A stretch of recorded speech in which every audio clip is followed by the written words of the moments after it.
Betrayal caught on camera. I installed hidden cameras and caught my wife cheating, but what happened after nearly destroyed me more than the affair itself, and forever changed the way I see love, loyalty, and madness. Welcome to Storytime Reddit, everyone. I'm just a regular husbander, at least I thought I was. A stable job, a modest little home, and a stepson whom I've always loved like my own flesh and blood. But life, as it turns out, is rarely as fair as we hope it will be. My wife and I have been together for nearly 11 years, 6 of which we've been married. I met her in Sweden when I was 20 and she was 21. At the time, she already had a 3-year-old son. Honestly, I fell in love with both of them the very first time we met. I never thought there could be a woman more perfect for me. But lately, I started noticing some strange changes. She wasn't the same. There were fights for no reason, her affection cooled off, and she'd avoid eye contact whenever I tried to have serious conversations. My intuition, which guys are often mocked for lacking, was screaming at me. Something was wrong. I felt it in my bones, more than any excuse she ever gave. I began paying attention to the small things, how she'd hide her phone when I walked into the room, the midnight text that would disappear moments after arriving, the unusually frequent overtime at work, and the panic in her eyes when I asked, "Is there something you want to tell me?" Eventually, I confronted her. I sat her down, looked her in the eyes, and asked, "Are you cheating on me?" Her reaction was an outburst of anger I had never seen before. "How dare you?" she screamed, eyes red with tears. "You think I'm that kind of woman? You don't trust me anymore? I'm your wife." Those words should have made me feel guilty, but they didn't. The way she overreacted only confirmed what I already suspected: she was hiding something. I did something I had always despised. I snooped. I checked her phone and computer behind her back, but I found nothing, not a single shred of proof. She was either incredibly careful or incredibly heartless. The feeling of helplessness was suffocating, but I wasn't about to give up. I needed the truth. So, I quietly ordered a few hidden cameras. Small, discreet, easy to install in unseen corners. I placed them around the house, the living room, the hallway, and most importantly, the bedroom. Then I faked a weekend trip to visit some friends timed perfectly so she thought I'd be away. A few days later, I came back earlier than planned, my stomach in knots. I locked the door behind me, sat down, and started going through the footage. I hoped I was wrong. I prayed it was all a misunderstanding. But it wasn't. On the screen was my wife, the woman I once believed was everything naked and intimate with another man. I froze. And it wasn't just any man. It was Theodore, a coworker she'd always mentioned. A man who had sat at our dinner table, shared jokes, wine, and laughter with us. Someone I had welcomed like family. Someone I trusted. And now, all I could see was betrayal. Raw, unfiltered, unforgivable. That's when I truly understood what people meant by seeing red. I've always been a calm gentleman, but I snapped. I screamed, punched the wall until my knuckles bled, and I completely lost it. But that was only the beginning of the nightmare. In that moment, I, someone who once believed I was the pillar of a strong family, suddenly had no idea who I was anymore or what to do next. I left after discovering the truth, and I haven't been myself since. I honestly don't remember how I even left the apartment. After watching that video, everything inside me collapsed. My first feeling wasn't pain, it was shock, then a complete hollowness. I felt like a ghost wandering through what used to be my home. I couldn't stay there another second. I knew, without a doubt, that if my wife had walked in at that moment, if I saw the face I used to love, I wouldn't be able to control myself. And that terrified me. I was afraid of becoming someone I didn't recognize, someone violent, someone broken beyond reason. I never wanted to be that man. I quickly packed a few clothes, grabbed my work laptop, my custom-built computer I use for engineering simulations, the one last thread tethering me to any sense of normalcy, and left the apartment like I was running away. But I wasn't sure who I was running from: my wife, Theodore, or myself. On the way out, I sent the video to Theodore's wife. She deserved to know the truth. I kept the message short, just a single line. "Your husband is sleeping with my wife. Here's the proof." No emotion, no explanation. I didn't have the strength to be angry anymore. I was just tired. I ran into my son on my way out, the boy I had raised since he was 3, the one who still calls me dad. I hugged him tight, and in that moment, all the cracks inside me shattered completely. I told him his mother had cheated on me, and I had to go. I shouldn't have said that. He was too young to understand, but I couldn't control the words coming out of my mouth. They just poured out raw, unfiltered. I drove to the Norwegian border. I wanted to go home, to be with my family, the small village near the Sweden border where I grew up. But because of COVID restrictions, I was turned away. I couldn't cross. So I ended up renting a cheap Airbnb, tucked away somewhere where no one knew me and no one cared who I was. For the first few days, I was a walking corpse. During the day, I buried myself in work trying to pretend I was okay, running simulation programs, replying to client emails like nothing had happened. But the nights were hell. I would lie there staring at the ceiling, my mind spinning, asking myself over and over, what did I do wrong? There was no answer. All I knew was I had been betrayed. Everything I had, trusted my wife, our love, our marriage, had turned to ash. The only thing keeping me sane were the messages from my son. He kept texting me, asking where I was, when I'd be back, telling me he missed me. Every time I replied, I tried to be as honest as I could. I told him I didn't know what the future held, but I would always love him.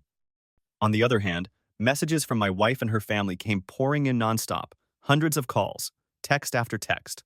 I didn't answer. I couldn't. I knew I needed to calm down. I needed to find a lawyer. I needed to think about divorce. But how do you make life-changing decisions when your mind is still completely shattered? I wasn't myself anymore.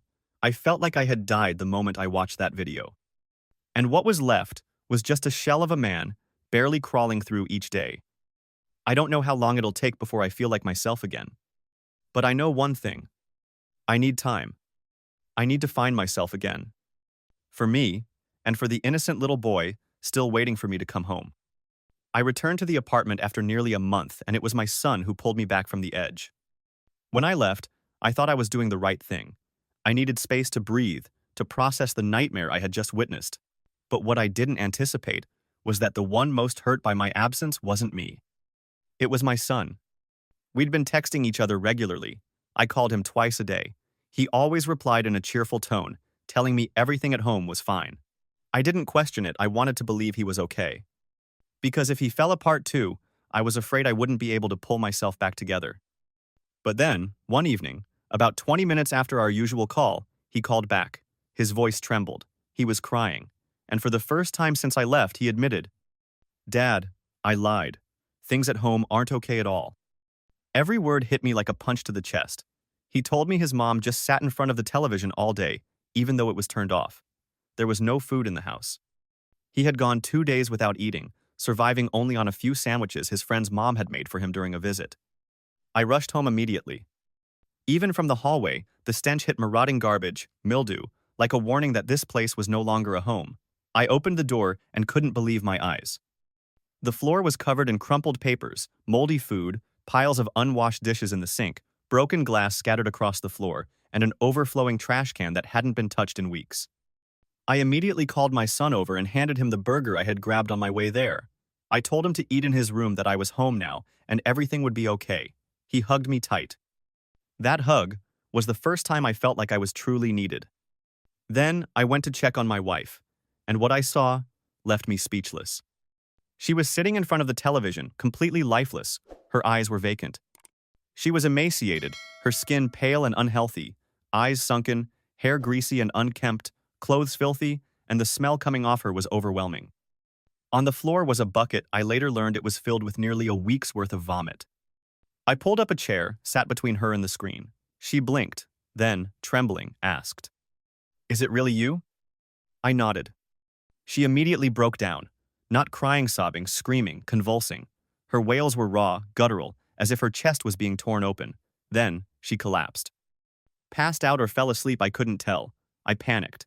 I didn't know how to check a pulse, so I strapped my Fitbit to her wrist.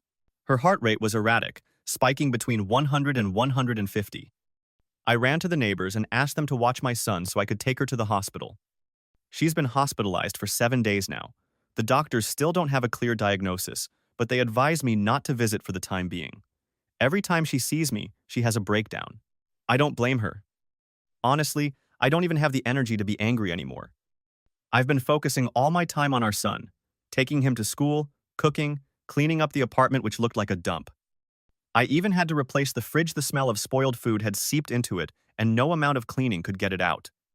When I cleaned the bedroom, I found she had taken my dirty clothes, shaped them into the form of a human, and laid them in her bed. She had even added anatomical features to make it feel real.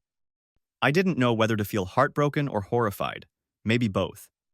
I also found sheets of paper she had scribbled nonsense writing, lines of "I'm sorry," repeated over and over, half-written sentences ending in shaky ink trails.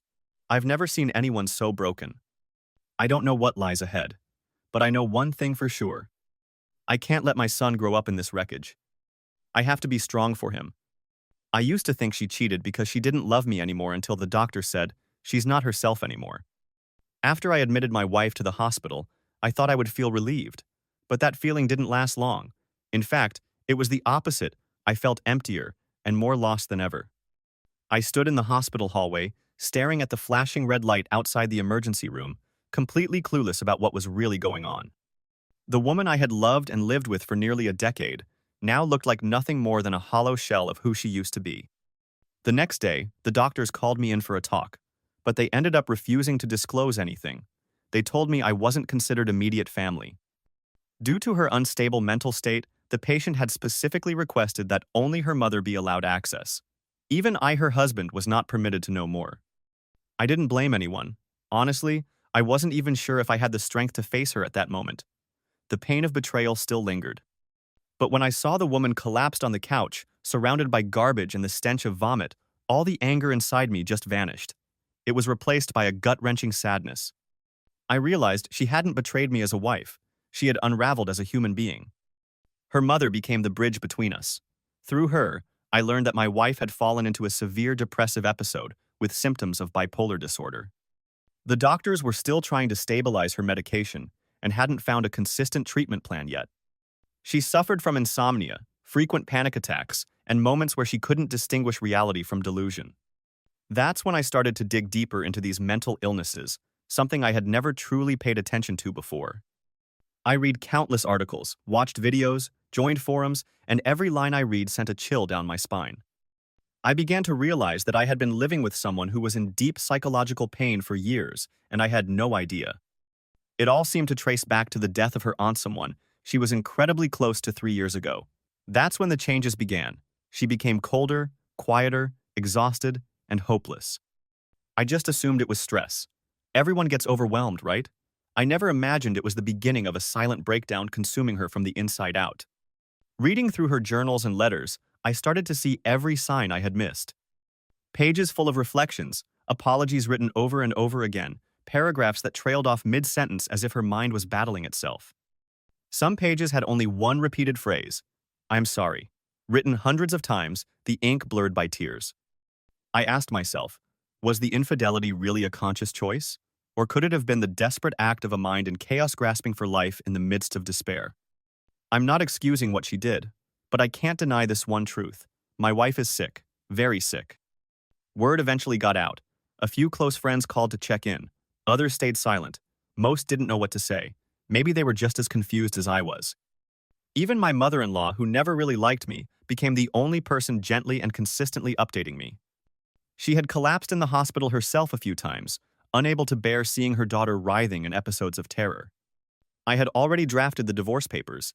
I had convinced myself it would be a clean break, but now I can't bring myself to sign them, not because I've forgiven her, but because I know that if I walk away now, both my son and my wife will completely fall apart.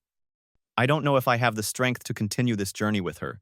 Maybe one day I'll have to let go, but right now, there's only one thing I'm sure of. I have to stay. Not because she's my wife, not because I still love her, but because I'm the father of our son and he needs me. Her mother handed me a 32-page letter and a tiny USB drive. I wasn't ready for what I was about to read. A few days after my wife was admitted to the hospital, her mother came to my place with a thick envelope. She said softly, "She wrote this for you. She said it had to be delivered by hand." Inside was a handwritten letter 32 pages long, along with a small USB wrapped carefully in a tissue. I don't know why my hands were shaking as I held the first page. Maybe a part of me wasn't ready to face more truth, but I needed to understand. I needed to know what had been going on in the mind of the woman I once called my wife. The letter began with an apology.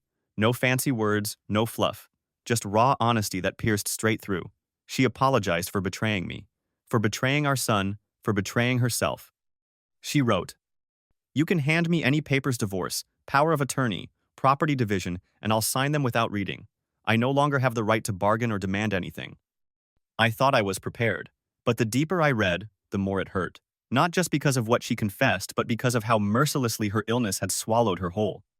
And because of the weakness, the desperation, that had led her down this path. She admitted to having an emotional affair online around 2 years ago. It started as casual conversation, harmless flirting, no pictures, no physical contact. But one day, she felt compelled to send a single private message. Just one. After that, she cut it off, afraid she couldn't control herself. But she never had the courage to tell me. Then came Teodorthman in the video. That began about a year after the emotional affair ended. She said it started with harmless compliments, light teasing at work. But when he began showing more obvious interest, instead of turning away, she felt seen, desired.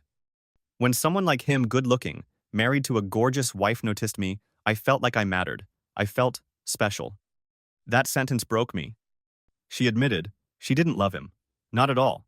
But the attention became a drug soothing her crumbling sense of self-worth.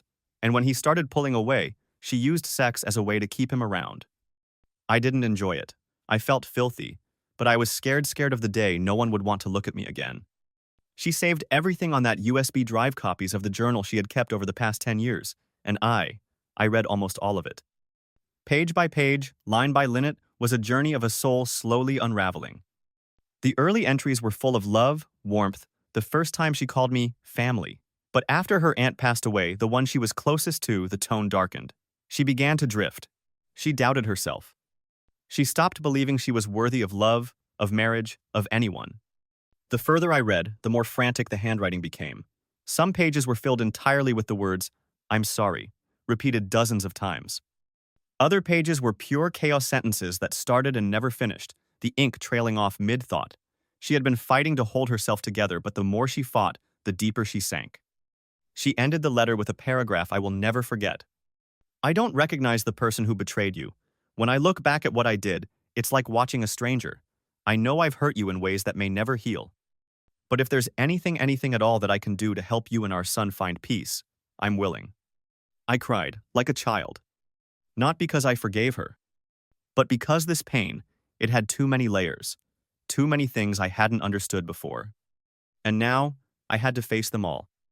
I read every word of her letter, every line in her journal. I now knew the full truth. But that didn't bring me peace, it only left me trapped between two impossible choices, forgiveness or letting go. After countless sleepless nights, I deleted the video. The one that showed my wife betraying me. And the one that captured me screaming, destroying the house, punching walls like a caged animal. I had watched them over and over, like someone possessed. But instead of bringing clarity, those videos only deepened the pain. Every time I considered moving on, I'd open them again. And each time, it felt like my heart shattered all over again. Eventually, I realized, as long as I held onto those files, I would never climb out of this hole. I had to save myself. But deleting a video doesn't erase the memory. I still remember her face exactly how she looked with someone else. I still feel that gut-wrenching pain of realizing the person I trusted most had driven a knife right through my soul. I wrestled with it every day. One half of me wanted to walk away, start over. Find someone new, someone without a past that could haunt me. But the other half couldn't. I couldn't forget the look in my son's eyes when he held me tight and whispered, "Dad, please don't leave me again. I'm really scared." Those 2 weeks I was gone, leaving him alone with a mother spiraling in mental collapse had already scarred him deeply. And if I chose divorce now, I wasn't even sure I could win custody. And if I lost him, I knew that regret would follow me for the rest of my life. Then there was my wife. The woman Wano, no matter how much I wanted to deny it, was once the love of my life. Despite everything she had done, despite the rage, the heartbreak, when I saw her lying there in the hospital bed, frail, hollow, empty-eyed, I couldn't deny that I still felt something. I didn't want to be the man who used betrayal as an excuse to destroy a sick woman and a blameless child. But I also didn't want to be a coward, someone who forgave only out of pity and then lived the rest of his life consumed by mistrust and silent suffering. Some told me, forgive her if she's truly trying to make things right. But how could I know for sure if that effort was real? How could I ever be certain I wouldn't wake up one day and be betrayed all over again? The problem is, I'm not the same man I used to be. I lost a part of myself, the part that believed marriage, loyalty, and love were enough to hold two people together. And I'm scared. Scared that if I stay, I'll never truly forget. Scared that if I leave, I'll lose the child I love like my own flesh and blood. Scared that I'll carry this wound for the rest of my life never fully healing. I spoke with a few mutual friends. They said my wife was genuinely remorseful. That she'd confessed everything, cut off the affair completely, and was attending therapy. That she was trying to atone. I didn't know how to feel about that. Because the more I saw her trying to make amends, the more I felt pulled back into a whirlpool of emotions: forgiveness, pity, love, pain, rage, emptiness. I haven't made a decision yet. I'm standing at a crossroads, and every path seems paved with broken glass. But I do know one thing. I refuse to stay a victim forever. And if I choose to move forward, whether it's with her or without her, I'll do it on my own terms. Not because of guilt. Not because of pressure. Not because others tell me what's right. But because it's what I believe is best. For me. And for the little boy who still needs a father strong enough to hold him through the storm. I thought I had lost everything until I realized there was still a child holding onto my hand in the middle of the wreckage. If there's one thing that kept me from completely collapsing, from making reckless decisions, it was my son. Not my biological son. But he's my son. I met him when he was just 3 years old. He couldn't even write his name yet, and he had no idea what stepdad meant. But he'd follow me around the house, hug my leg every time I walked through the door. At first, it was curiosity. Then, it became comfort. And one day, he called me Dad, like it was the most natural thing in the world. I used to think fatherhood had to be tied to DNA to blood, but now I know better. It's built through time, through listening, and through unconditional love. After I came back home to get my wife into the hospital, I gave every second I had to my son. I walked him to school, cooked meals, washed his clothes, helped clean up the apartment that had become a disaster zone. We cleaned every corner together, scrubbing away not just the grime, but the pain. One night, after a long day of cleaning, the two of us laid on the floor, exhausted. He turned to me and whispered, "I know Mom did something wrong, but I don't want to lose you too." I just pulled him into a hug. I couldn't promise him I'd stay forever. I didn't even know where I was headed myself. But in that moment, I knew. No matter what happens to this marriage, I will never leave this child. I started taking him with me to the boxing gym. We called it father-son training hour. He's not great at it, neither am I. But it didn't matter. We sweat together, we laughed, we threw awkward punches and panted like two soldiers fighting on the same side. And I realized, in the place where I felt the weakest, my son still saw me as his hero. Even when I was falling apart on the inside, to him, I was still the safest shoulder in the world. He started opening up more, telling me how he felt, what scared him, the nights he went hungry, the days his mom sat in silence for hours. It broke me. I thought I had stepped away to protect him. But the truth is, my absence was the biggest wound in his heart. Now, every time I feel the urge to retreat or rush into a decision, I ask myself, if I were that 8-year-old boy, what would I want the adults to do? And the answer is always the same. Stay, listen, be patient. I don't know where things will go between me and my wife. It might end in divorce. It might be a second chance. But whatever the outcome, I know I have to be the father my son needs. Not a perfect father, but one who doesn't give up. I no longer dream of a picture-perfect family. That illusion is gone. But I can still build a safe place for him. A home that's flawed but warm. A shoulder that's tired but never turns away. Fatherhood, something I once thought was just a side role in this marriage, has now become the only thing still intact among the ruins. And it's the one light helping me move forward, even if no one can promise what lies beyond the fog. I'm standing at a crossroads. One path is divorce. The other is reconciliation. Both are lined with thorns. I used to think that if I just knew the whole truth, if I understood the reasons, the choice would be easier. I was wrong. Now that everything's out in the open, the 32-page letter, the 10 years of journals, the cold medical diagnoses, I still can't decide. I've spoken with her mother, with doctors, with lawyers. I've even made a long list of pros and cons. But no matter how many pages I write, no matter how many nights I think, I always come back to one question. Do I still have enough strength to forgive and walk this road together? My wife is still in treatment. Doctors say it's severe depression, mixed with bipolar disorder and a serious chemical imbalance. She still refuses to see me, only allowing her mother as a go-between. And yet, she keeps saying she wants to make things right. She's told her mom she'll sign whatever I give her, even divorce papers. I know that if I filed for divorce right now, no one would blame me. In fact, many people would pat me on the back and say, "You did the right thing. You had to save yourself." But I also know, if I walk away now, when she's at her weakest, the one who would suffer the most wouldn't be her. It would be my son. He's already lost his mother for months during her breakdown. If I leave too, it'll be like he's growing up in a void left by two broken adults. And then I ask myself, if I go, will I truly escape this pain?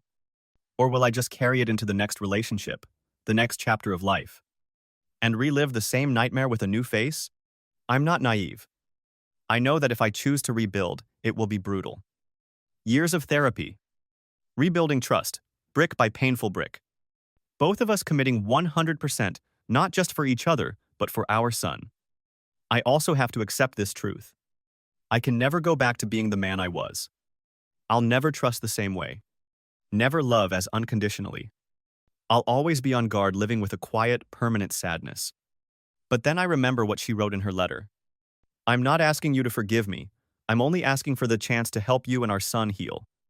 That line stuck with me. For the first time, she wasn't asking to come back. Wasn't asking to continue our marriage. She was just asking to make amends. That shook me. I've spoken with my lawyer. Prepared all the legal options. But I haven't signed anything. I haven't closed any doors. I'm still listening. Not to the angry, hurt part of me, but to the part buried deep inside, the part that still loves. That still wants to believe, even just a little. I know that if I choose to stay, it will come with conditions. No more blindness. No more easy forgiveness. If she wants to walk this path with me, she'll have to do so on legs. She healed herself, and so will I. And if I choose divorce, I'll leave as gently as I can, without more damage, without hatred. Just the end of one chapter and the start of another. I don't know what I'll choose yet, but I know this. I won't choose in panic. I'll choose with the calmest heart I can find. For my son, for myself, and for the woman who was once my whole world. Before everything fell apart,